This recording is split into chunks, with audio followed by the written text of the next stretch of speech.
रामकृष्ण हरी. श्री स्वामी समर्थ. आज जो काही विषय आहे तो म्हणजे अन्न हे पूर्ण ब्रह्म. आपण ज्यावेळेस पाहतो की अन्न हे पूर्ण ब्रह्म आपण म्हणतो आणि त्याच वेळेस आपण म्हणतो की अन्न वायाला जातं. पण निश्चित याबाबतीत संभ्रम निर्माण होतो आणि त्याबाबतीत थोडक्यात चर्चा स्वरूपात मी काही माझी बाजू मांडू इच्छितो. त्यामध्ये प्रामुख्याने जर पाहिलं तर मनुष्य हा देह निश्चित स्वार्थी देह आहे. तो सगळीकडे स्वार्थ पाहत असतो आणि तो त्याचा स्वार्थ पाहत असताना तो कोणत्याही गोष्टीचा विचार करत नाही जास्त आणि फक्त मला मला मला एवढंच त्याला हवं असतं. आणि त्यामध्ये भगवंताने आपल्याला जे काही पोट दिलं त्या पोटाचा जर हिशोब केला तर भगवंताने कोणालाही पोटाचं मोजमाप करू दिलं नाही.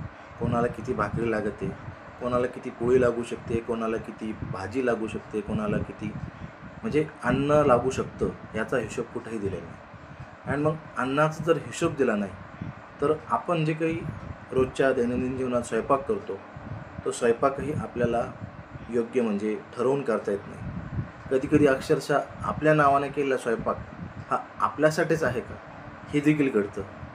सायंकाळी मला संध्याकाळी जेवायचं आहे, माझ्या 2 पोळ्या करून ठेव, आपण असं घरी सांगतो. परंतु अचानक मित्र येतात, कुणीतरी म्हणतं का चला आज बाहेर जाऊन जेऊया. मग अचानक झालेल्या पोळ्या देखील आपल्याला खायला भेटत नाही आणि त्या शिल्लक राहतात. अशाच पद्धतीने आत्ता सध्याला विवाह सोहळे चालू आहेत, अनेक विवाह सोहळे आहेत आणि एकाच वेळेस अनेक विवाह सोहळे असल्यामुळं आपण कुठंतरी एकाच ठिकाणी जेवतो. आणि लग्नाचा हिशोब जर केला तर जे काही आपले लग्न आयोजन करते असतात ते 500 जणांचा स्वयंपाक, 1000 जणांचा स्वयंपाक असं धरून चालतात आणि मग 700 जणं जेवून जातात, 800 जणं जेवून जातात आणि उर्वरित शिल्लक राहतो तो 200 जणांचा. आणि मग जे 800 जणं जेवले तर तेही पूर्णतः जेवले का? काहींचं पोट दुखत असतं, काहींना 1 पोळी लागते, काहींना 2 पोळ्या लागतात, परंतु स्वयंपाक मात्र प्रत्येकाची किमान 2 पोळी धरून चाललेले असतात, तो स्वयंपाक असतो. मग अशा वेळेस ते आपण म्हणतो की ताटात अन्न ठेवू नये, शिल्लक राहू नये. मान्य आहे, ताटात अन्न शिल्लक ठेवू नये हे आपल्याला सगळ्यात प्रामुख्याने आपली संस्कृती आहे. परंतु अन्न हे वायाला जाणार नाही हा मात्र आपला गैरसमज आहे आणि अन्न हे वायाला जात नाही हे मात्र सांगणं आहे. कारण की आज भगवंताला 84 लक्ष योनी आपण जे म्हणतो जीव आहेत, जे नकळतपणे आपल्या परिसरात वावरत असतात, आपल्यासमोर जगत असतात. काही आपल्याला न दिसणारे देखील असतात, कारण की काही हवेत आहेत, काही जमिनीत राहतात, काही आपल्या डोळ्यासमोर राहतात. तर ह्या सर्वांचं नियोजन भगवंताला करायचं असतं आणि भगवंत या सर्वांचं नियोजन करत असतो. मग अशा वेळेस जर विचार केला, भगवंताने जर आपल्याला पोटाचं मोजमाप दिलं असतं तर काय घडलं असतं? या पृथ्वीवर जगणाऱ्या इतर प्राण्यांचं जीवन मुश्किल झालं असतं. काही मनुष्य स्वार्थी आहे, तो कोणाचाही विचार करत नाही. पोटाला जर मी म्हटलं असतं माझ्या पोटाला आज 1 किलो जेवण लागणार आहे तर मनुष्याने बरोबर मोजमाप करून 1 किलो जेवण तयार केलं असतं आणि तेच 1 किलो पोटात गेलं असतं. मग काही शिल्लक उरण्याचा विषय नसता राहिला. जे अन्न शिल्लक राहतं ते अन्न कोणाच्याही म्हणजे आपण म्हणतो की दाणे दाणे पिले काय खाणेवाले कणा, म्हणजे प्रत्येक अन्नाच्या कणावर ज्याच्या मुखात ते जायचं आहे ते ठरलेलं आहे. मग तो जीव असो, मनुष्य प्राणी असो, पशु असो किंवा जंतू असो, ते प्रत्येकाचा अन्नावर तो अधिकार भगवंताने आधीच ठरवलेला आहे. याचा अर्थ असा आपण समजू नये की त्याच्यावर माझाच अधिकार आहे आणि मीच ते खाल्लं पाहिजे. ज्यावेळेस अन्न शिल्लक राहतं आपण ते जमिनीत पुरतो किंवा पोळ्या शिल्लक राहिला आपण कुत्र्याला खाऊ घालतो किंवा इतर कोणत्याही प्राण्याला आपण ते खाऊ घालतो. म्हणजे एकच सांगणं आहे की अन्न हे पूर्ण ब्रह्म आहे. जे जमिनीमध्ये उगवतं ते जमिनीतच त्याचा अंत होतो, त्याचं शेवट होतो. त्यामुळं अन्न हे पूर्ण ब्रह्म आहे. अन्न कधीही वायाला जात नाही. वेळोवेळी अन्न वायाला गेलं, अमक्या ठिकाणी अन्न शिल्लक राहिलं, लग्न सराईत पाहिलं किती अन्न शिल्लक राहिलं, वायाला गेलं, ह्या भूमिका आता बदला.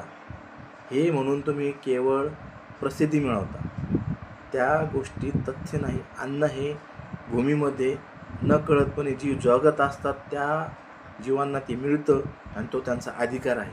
तो फक्त माणसाच्या पोटात गेलं म्हणून अन्न मार्गी लागलं, सत्कर्मी लागलं असं होत नाही.